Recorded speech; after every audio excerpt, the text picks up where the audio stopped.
Hello, hello. Welcome back to the Freelance Friday podcast. I'm going to go ahead and give you a warning at the top of the episode that today's episode is going to be largely unedited, hopefully, for a couple of reasons. Number one, I think it just works best for what we're going to talk about today, which is a pretty vulnerable topic about my failures, to be honest, as a membership creator and host. And secondly, just full transparency, I've been crying for the past 5 hours or so about something unrelated, but maybe the emotions are going to help because honestly, I could cry about this topic too. So, yeah, I just kind of can't deal with editing and I just need to get this out. So, we're just going to get it out as is. There's my disclaimer. Okay. So, today we're going to talk about why I closed my membership group. And to give you a little background or insight, if you are not sure what a membership is, I'll tell you what mine was all about. It's called the Freelance Friday Club. And it was a community for freelancers, listeners of the show, etc. I actually launched it back in 2019, which I think a lot of people are shocked to hear because this was before really like the big membership online business boom of 2020, which I feel like we're going to write about in history books someday. But I started it back in 2019. It really came out of just a desire for community. I went full time in my business in 2019 as well, earlier in the year. And I just, I had worked in corporate America for so long and was so used to just like going to lunch with my coworkers and texting my coworkers about weird things that happened at work and things like that. And I really missed that feeling when I worked on my own. And I also was growing, a community on my YouTube channel, my podcast, and I wanted a place where we could all kind of congregate and learn from each other and talk to each other and get to know each other. So I had this idea to start a mastermind.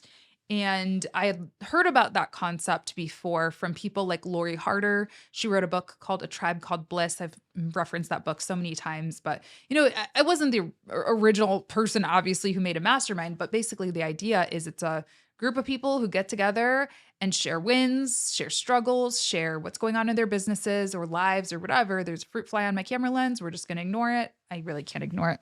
And we all just help each other out. There's not necessarily a leader. Like, obviously, if you're joining a paid membership, there is a leader in some regard, but it's less of like a Q&A session with that leader and more of a, we're all going to bring something to the table. We're all going to help each other out. We're all going to learn from everybody. And that's really what I wanted it to be. I started with like a group of 6, and then we moved to a couple different platforms. And at the time of closing the membership, I had a couple hundred members, maybe 100 something, over 100 members, let's just say. Yeah, I ran from 2019 to 2024. So it was a good 5-year run. I had tried everything in that time from, like I said, very small 6 people membership to 100-person membership. I tried very low ticket, like $10 a month, $20 a month to a little bit higher ticket. I never charged anything astronomical. I know some people for their masterminds, they charge like thousands. Like I applied for a mastermind one time and got on a call with the guy, and the proposal he sent over was for $40,000 for the year. I wasn't charging that. And I think that's one of the big learnings or insights that I can share with you is, frankly, I think I never charged enough from a business perspective to make my membership work. From a personal intuition, intuitive perspective, I'm happy with what I did. I'm happy with where things went because the group was aimed at freelancers who needed support. I guess I could have positioned it at, high ticket, multi 6-figure earning freelancers, but that's never really been who I wanted to serve. Not that I don't, obviously, if you fit into that category, you're more than welcome here. I love you. You're amazing. I love it. But I always wanted to help people who were a few steps behind me and, just, I don't know. That's just always been like where my heart has been. And so I don't feel great about charging even multiple $100s per month for access to a Zoom call with me, which was valuable, is valuable, but I just can't get over that block, perhaps, is what like a money mindset coach would probably say about me. So that's a little history of my membership. Now, I was inspired to record this episode. I'd actually had it on my episodes list for months since I closed it, and I just kept like skipping over it. The vibe wasn't right. And then I ran across this thread by Laura Belgray, who's a writer, and she also is like a educator, coach, etc. And she said that since 2019, very similar vibes, she's run a hugely successful copywriting mastermind called the Shrimp Club. And she decided the seventh cohort would be the last one. And she goes on to say why, because it feels complete. I thought about my favorite series. Most of them last 6 to 7 seasons and then end on a high note. I think that's the way to go. And then she asked, is anyone else doing something similar? And I was like, let me answer you, Laura Belgray on the Freelance Friday podcast. So let me tell you why I closed it. I already alluded to one reason, which was that, it just never scaled to the point that I necessarily could justify it from a business perspective, I guess you could say. It was a 4-figure earner for me monthly, which is nothing to scoff at, but in the grand scheme of revenue, it was a very, very small chunk of my revenue. If it were making me $10,000 a month, $20,000 a month, we might be having a different conversation right now. But it never was a huge piece of the pie, a huge enough piece of the pie, at least, for me to make entire business decisions and lifestyle decisions around it. And so instead, what I've chosen to do from a business perspective is really scale where revenue is, but also, and perhaps more importantly, where student outcomes were best. I do a lot of things, frankly, but the biggest piece of the revenue pie as it pertains to students, I do a group course, a live cohort-based course called the Social Media Management Accelerator.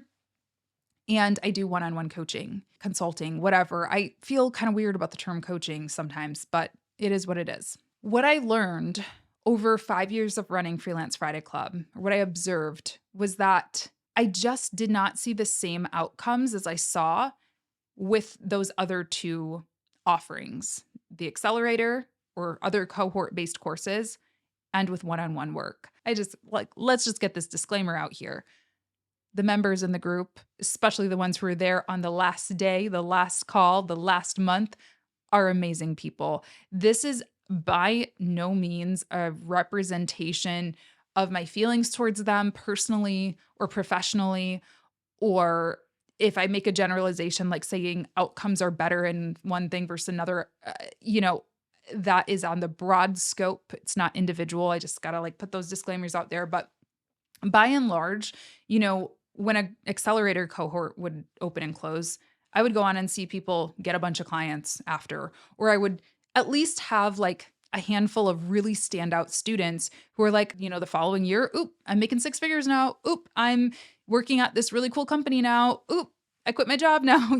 Having these really big wins, these tangible wins.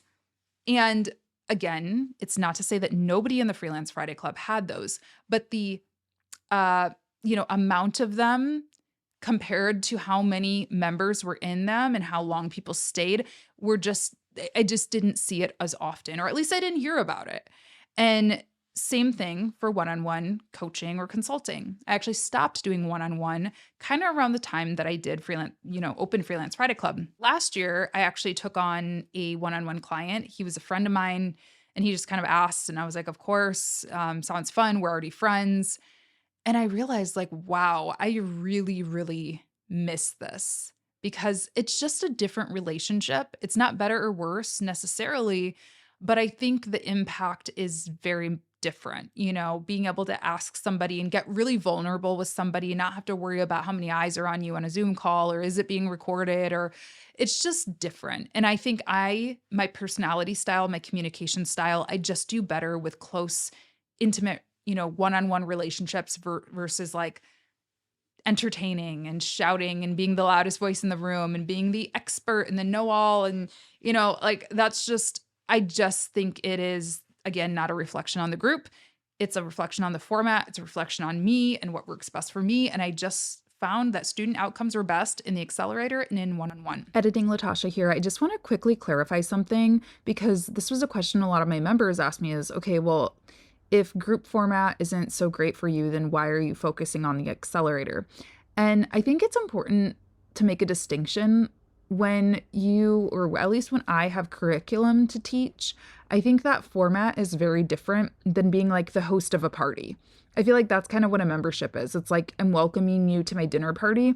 Whereas the accelerator, I'm there to basically, teach a class, teach a college class. And I just think that it's a lot easier to keep everyone on track and to have, facilitate those positive outcomes and those success stories when there's like homework and there's milestones and there's kind of a start and end date. It encourages people to take it a little bit more seriously. Also, I think the price point is a part of that. The accelerator is, an investment. And so I think people realize like, hey, I paid for this. I'm actually going to show up to the classes. I'm not just going to skip every call, which happens definitely with memberships. And I think all of that stuff combined just makes it a different, contributes to different outcomes, I guess. So that's the quick answer to what I'm doing now and what I'm going to focus on now. Yes, I still do sell self-paced courses as well, but really, if you want to work with me, the best bets are going to be to join the accelerator. We're going to open up a new cohort for it in a couple weeks. So I'll leave the waitlist link for you down below.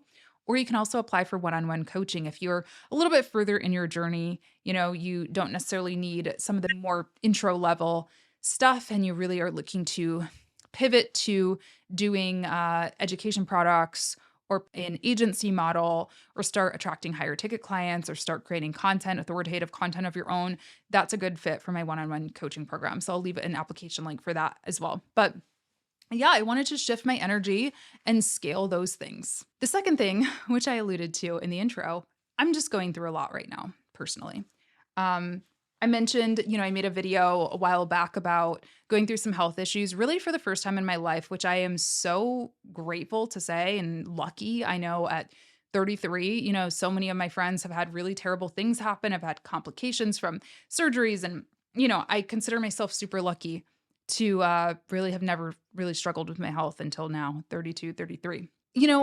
It's maybe sounds silly because what I dealt with wasn't even that wild, but it really does just make you realize things. In the words of the great poet Kylie Jenner, it was just the year of realizing things like life is short, my health is not forever. I really need to prioritize it. I think in your 30s and 40s, I think that's really the time to get serious about your health. Your 20s, yeah, you can run off of no sleep. You can run off of adrenaline. You can sacrifice your health and, oh, I didn't eat anything today, but a handful of nuts. Like, that's totally fine. But in your 30s and 40s, I think you really do have to start setting those foundations for, the later part of your life. And it was the year of realizing things. And I was like, oh my gosh, I got to get this together. And, I'm really happy to say that I am in the best health of my life, honestly. Weight isn't everything, but I'm 20 pounds lighter than I was a year ago. I eat pretty much only whole foods nowadays. I work out every week regularly, multiple different things.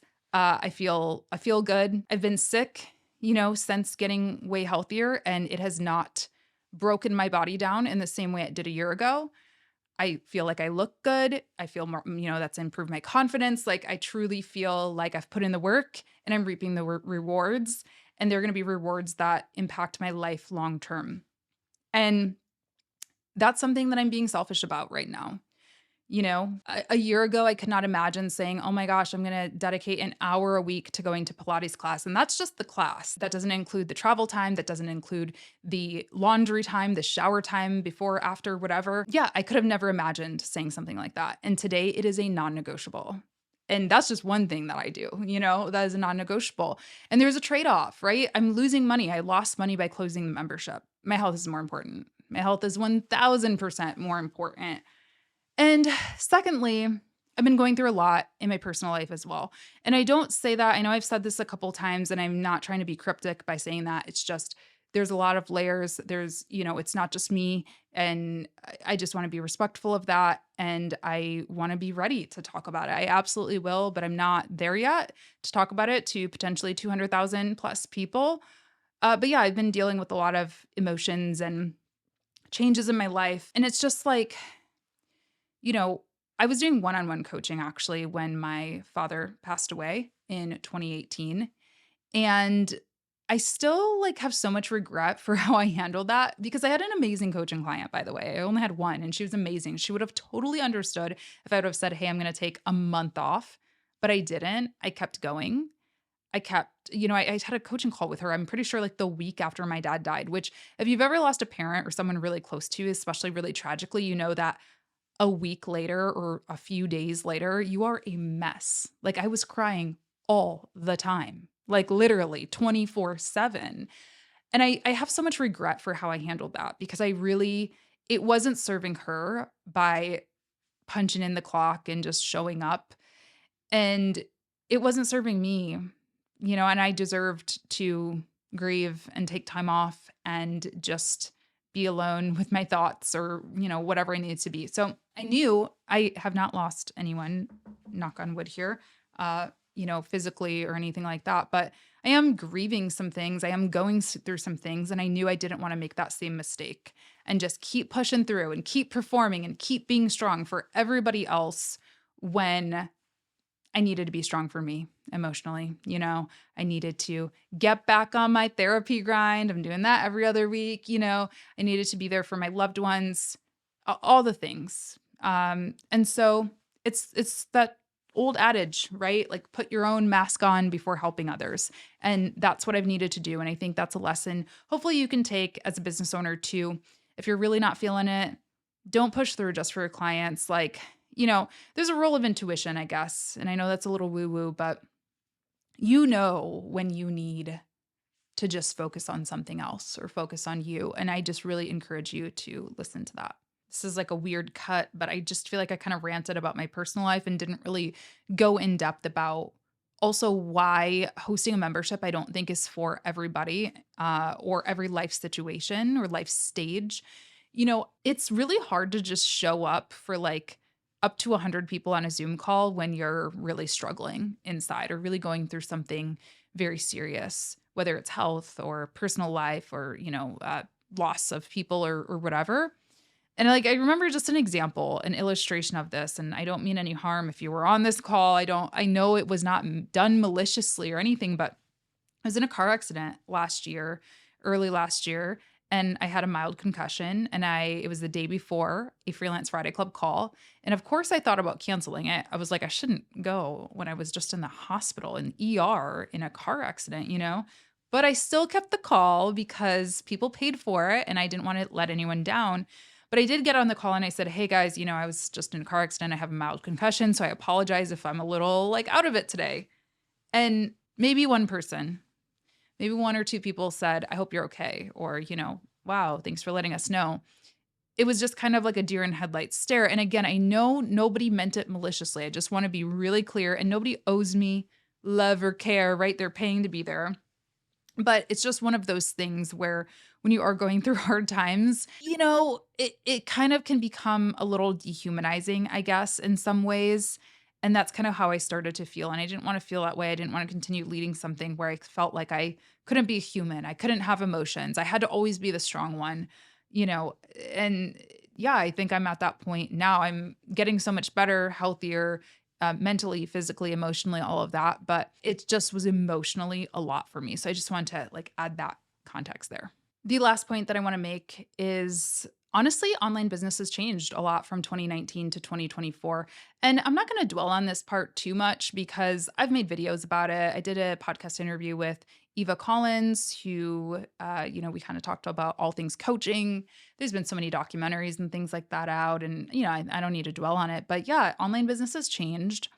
And that's okay. Business is going to change. We're going to pivot. I just think when I started the Freelance Friday Club, it was a really unique and novel concept. Now, I'm not saying, like I said, that I'm the only person who ever did it or I was the person who invented that, but I was, there weren't as many people making TikToks about freelancing and social media management as there were today. And that's okay. I welcome all the voices, but I just think it was a different vibe. And I think it was really needed at the time. Again, going back to intuition, I really followed my intuition in how I started the group because I would have never known that just a few short months after launching the group, the world would shut down and we would need each other in that group so much for the year, 2 years and beyond ahead. I couldn't have imagined that. I just knew my intuition was telling me you need to create this space. You need to, do this thing. You need to create community. And I'm so grateful I listened to that, and I'm so grateful that it served me and the hundreds of other people that have went through the group in that time. But I just think I don't wanna say that space is not needed anymore. I do think it is, but I think I am not necessarily the only person who can do it now. I also think that there are just different ways that I envision myself serving in that way or creating that space in addition to cohort courses, one-on-one. I'm like, I wanna do stuff I wanna hug people again, going to conferences and stuff. I'm like, "Oh my gosh, hugging my community is so fun," and I don't know exactly what that's gonna look like. I've tossed around so many ideas, you guys, of opening a studio. Like, that's something that I think would be really fun and would require me maybe to be on camera a little bit less, which is something that I've been craving, to just, like, doing stuff at local co-working spaces, to hosting my own conference. Like, I've had so many ideas, and I don't know which one, if any, I'm gonna run with, but I certainly do wanna continue to create community. It's just I don't know that staring at a Zoom screen for 5 more years, personally, is what I need to be doing. I think somebody else can do it for now.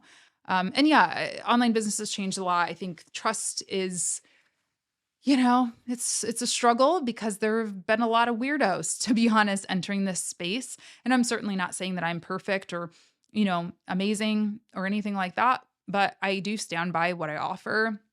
I have had hundreds, if not thousands, of like success stories and positive reviews. And of course, I've had negative ones. And of course, I've had people who are angry at me, but it is like a 1%, if that, compared to the positive. And so, because of that, I really do stand by what I offer and what I teach and just who I am, to be honest, like in my intentions behind this. But yeah, I think it's just a little harder. I've never really mastered being able to sell the Freelance Friday Club. And I think nowadays it's even harder. A lot even harder because of all of the weirdness in this space. I want to leave you with this. This is actually some advice that I just got from a mastermind that I'm in, which, side note, I am in several other masterminds. They're just self organized.